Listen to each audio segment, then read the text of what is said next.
దిగంబర దిగంబర శ్రీ నాంపల్లి బాబా దిగంబర. శ్రీ బాబా గారు గౌలిపురాలో ఉండగానే అంటే 2003 ఏప్రిల్ చివరి వారంలో బాబాగారి ఆశీస్సులతో ప్రతి ఆదివారం సాయంత్రం ఆల్విన్ కాలనీ సాయిబాబా గుడిలో సత్సంగం ప్రారంభించడం జరిగింది. ఆ తర్వాతి కాలంలో అనగా 8వ నెల 2003న శ్రీ నాంపల్లి బాబా గారు నేనుండే హౌసింగ్ బోర్డ్ కాలనీ నుంచి సత్సంగానికి ఆల్విన్ కాలనీలో బాబా మందిరానికి వెళ్ళే మార్గ మధ్యంలోని వివేకానంద నగర్ కాలనీకి విచ్చేశారు. ప్రతి ఆదివారం సత్సంగానికి వెళ్లే ముందు సత్సంగం నుంచి తిరిగి వచ్చేటప్పుడు బాబాగారిని దర్శించుకునే భాగ్యం కలిగింది. ఎప్పటిలాగే ఒక ఆదివారం ఆల్విన్ కాలనీ సత్సంగానికి వెళుతూ బాబాగారి సన్నిధిలో 1 గంట ఉండి సత్సంగానికి వెళ్ళటానికి బాబా అనుమతి వేడి నమస్కరించి పైకి లేచేసరికి తటాలున బాబాగారు గట్టిగా కసరి పొమ్మన్నట్టుగా నా వైపు తీవ్రంగా చూచారు. అది సామాన్యంగా బాబా అనుమతించినట్లు కాకుండా ఏదో ప్రత్యేక కార్యంగా తిట్టినట్టు అనిపించింది. మహనీయులు భక్తులను కాకుండా వారి కర్మలను చూస్తారు. ఆ రకంగా ఏ కర్మను నివారించడానికి కసరారు అనుకుని లేచి నిలబడి అక్కడ నుంచి బయటకు వెళ్లే వరకు అరుస్తూనే ఉన్నారు. ఇక లాభం లేదని అక్కడ వారు పొమ్మన్నాక ఉండకూడదని సత్సంగానికి వెళ్ళిపోయాను. కానీ మనస్సులో మాత్రం ఈరోజు ఏదో జరగబోతోంది, నా ప్రారంధాన్ని బట్టి అనుభవించవలసిన కర్మ మీద పడే అవకాశం ఉంది, దానిని జాగ్రత్తగా ఎదుర్కోవాలి అని ఆలోచన మెదులుతూనే ఉంది. ఆల్విన్ కాలనీ సాయిబాబా గుడి చేరిన తర్వాత సంధ్య ఆరతికి ఇంకా 10 నిమిషంల టైం ఉంటే ఖాళీగా కూర్చోవటం ఎందుకని గుడి చుట్టూ ప్రదక్షిణలు చేస్తున్నాను. పైన గుడి శిఖరం వద్ద ఏవో నిర్మాణపు పనులు జరుగుతున్నాయి. అకస్మాత్తుగా బరువైన కర్ర ఒకటి జారి నా భుజం మీద పడింది.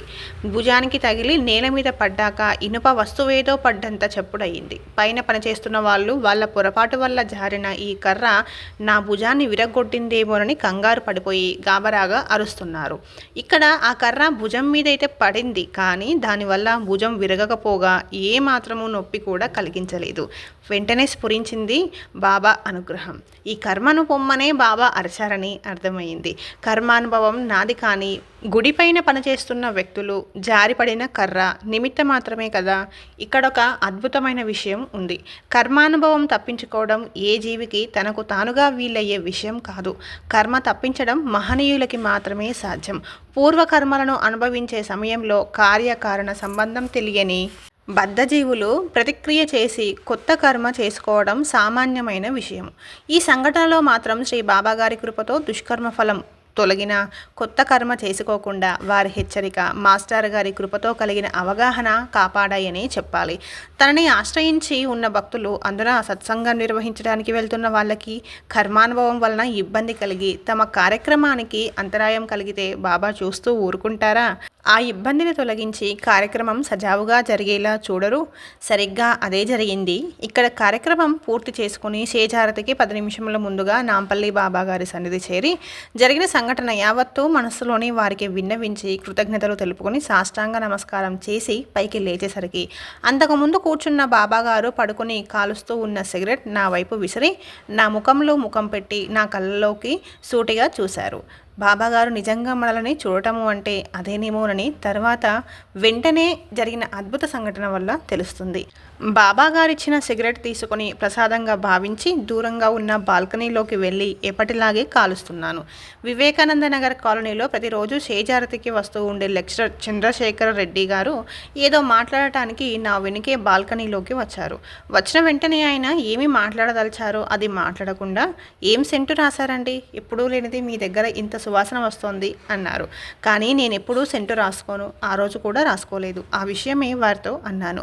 వెంటనే ఆయన ఆ సంగతి నాకు తెలుసు, మరి ఈ సువాసన ఏమిటి అంటూ ఆ వాసన నేను కాలుస్తున్న సిగరెట్ నుండి వస్తున్నట్టుగా ఆయన గమనించారు. ఇందులో చిత్రమైన విషయం ఏమిటంటే నాకు సువాసన రావడం లేదు. నా ప్రక్కనున్న వారికి మాత్రం సిగరెట్ కాల్చడం పూర్తి అయ్యే వరకు సువాసన వస్తూనే ఉంది. ఈ సంఘటన బాబాగారు దత్తాత్రేయుడి అవతారమని స్పష్టంగా తెలియజేస్తుంది. ఏ విధంగానంటే దత్తప్రభువు ఇచ్చే అనుభవం ఇద్దరికీ అర్థమయ్యేలా ఇస్తారు. అనుభవం జరిగింది నాకు, ఆ విషయం ప్రక్కవారితో చెబితే వారికి నమ్మటానికి వీలుగా అద్భుతమైన ఈ సువాసన. వెంటనే ఆ రెడ్డి గారికి ఆ రోజు సాయంత్రం 5 గంటల నుండి అప్పటి వరకు జరిగిన సంఘటన మొత్తం వివరించి చెప్పాను. ఆ సద్భక్తుడు అదంతా విని బాబా లీలకు ఎంతో ఆనందించారు. ఇదే మహనీయుల సాన్నిధ్య ప్రభావం. ఈ ప్రభావం వారు శరీరగతులుగా ఉండగానే కాకుండా విశ్వ చైతన్య రూపులుగా సమాధి అయినా కూడా భక్తులు అనుభవిస్తూ ఉంటారు. ఇది శ్రీ నాంపల్లి బాబా గారి సాన్నిధ్యం అవగాహనతో అనుభవించే భక్తులకు ఇప్పటికీ సాధ్యమే. బాబాగారు వివేకానంద నగర్ కాలనీలో ఉండే రోజులలో సత్సంగానికి వచ్చే ఒక భక్తుడు తాను చేసుకునే నిత్యపారాయణ సక్రమంగా సాగటం లేదని వాపోవడం జరిగింది. వాస్తవానికి ఇది యత్నంలోని లోపమే కానీ సమస్య కాదు. మనం దుర్వినియోగం చేసే సమయాన్ని సద్వినియోగం చేయదలిస్తే నిత్యపారాయణ సమస్యే కాదు. అప్పుడు అతని నాంపల్లి బాబా గారి సన్నిధికి వెళ్ళి సమస్య వారికి విన్నవించి ఒకరోజు పారాయణ అక్కడే చేసుకుని వస్తే సమస్యకి పరిష్కారం ఆ కరుణామయుడే అనుగ్రహించగలరని చెప్పాను. అతడు ఆ విధంగానే చేసి వచ్చాడు. ఆ తర్వాత రోజున ఆ సదరు వ్యక్తికి చిన్న అనారోగ్యం కలిగి ఆఫీసుకు వెళ్ళటానికి వీలు కలగలేదు. రెండవ రోజు కూడా బాబా సన్నిధిలోనే కూర్చొని పారాయణ చేసుకున్నాడు. ఆ చిన్న అనారోగ్య కారణంగా వారం రోజుల పాటు పారాయణ బాబా సన్నిధిలోనే చేసుకోవడం జరిగింది. మహనీయుల సన్నిధిలో చేసిన పారాయణకి అపారమైన ఫలితం వస్తుందని శ్రీ భరద్వాజ మాస్టారు చెబుతుంటారు. 7వ రోజు పారాయణ పూర్తయ్యే సమయానికి ఆశ్చర్యకరంగా ఆ వ్యక్తికి వచ్చిన అనారోగ్యం పోయింది. ఈ లీల ద్వారా బాబాగారు పారాయణ పట్ల మన శ్రద్ధ ఎటువంటిదో నిరూపిస్తున్నారు. మనకి కొద్దిపాటి అనారోగ్యం వస్తే ఆఫీసు మానేసి కూర్చోగలం, కానీ నిత్యపారాయణ పట్ల శ్రద్ధ చేసి దుర్వినియోగం చేసే కాలాన్ని సద్వినియోగం చేయ యత్నించము.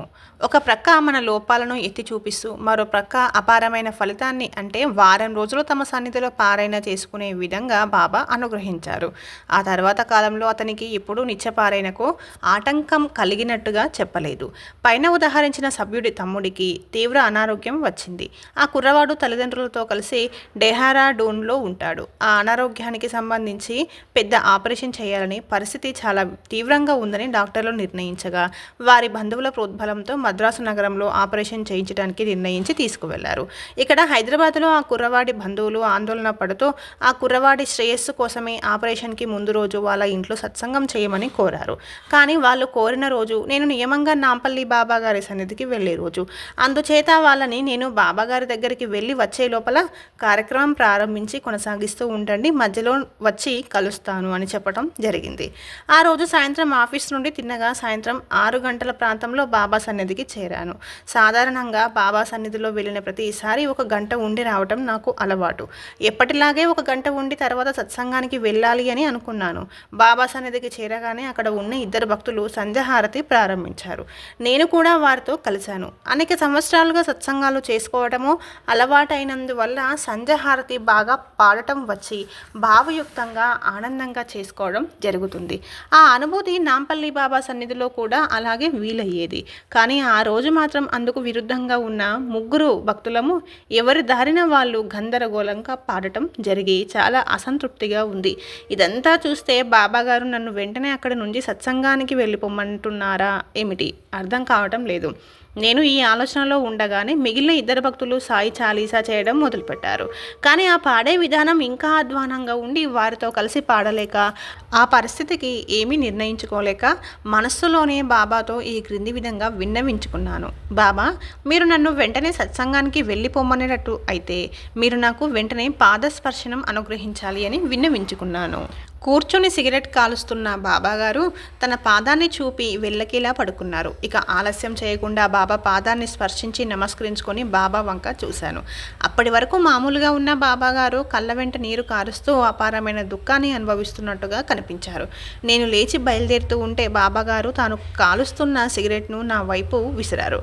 ఆ ప్రసాదం తీసుకుని సత్సంగానికి వెళ్ళిపోయాను. ఏ కారణంగా అయితే సత్సంగం ఏర్పాటు చేయబడిందో ఆ వ్యక్తి కష్టాన్ని తాను స్వీకరించి అతనికి శ్రేయస్సు చేస్తున్నట్టుగా బాబా ప్రవర్తన నాకు స్ఫురించింది.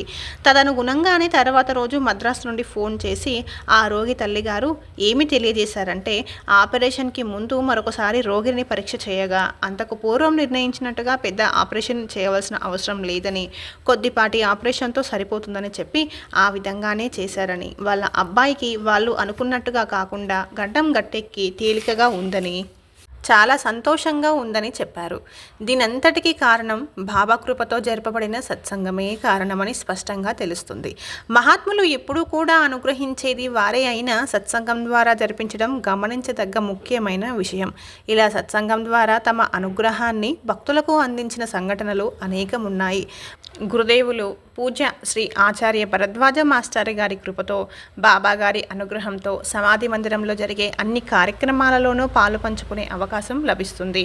ఆ సద్గురుమూర్తుల సేవలో ఎల్లకాలం ఇలాగే కొనసాగేలా అనుగ్రహించమని ప్రార్థిస్తూ ఈ గ్రంథం పారాయణ చేసే భక్తుల ఆశీర్వాదం కోరుతూ ప్రస్తుతానికి సెలవు. శ్రీ సచితానంద సద్గురు సాయినాథ్ మహారాజ్ కీ జై. శ్రీ సచితానంద సద్గురు భరద్వాజ మహారాజ్ కీ జై. శ్రీ సచితానంద సద్గురు నాంపల్లి బాబా మహారాజ్ కీ జై. గురుదేవ దత్త అవధూత చింతన. దిగంబర శ్రీ నాంపల్లి బాబా దిగంబర. నాంపల్లి బాబా చరిత్ర సంపూర్ణం.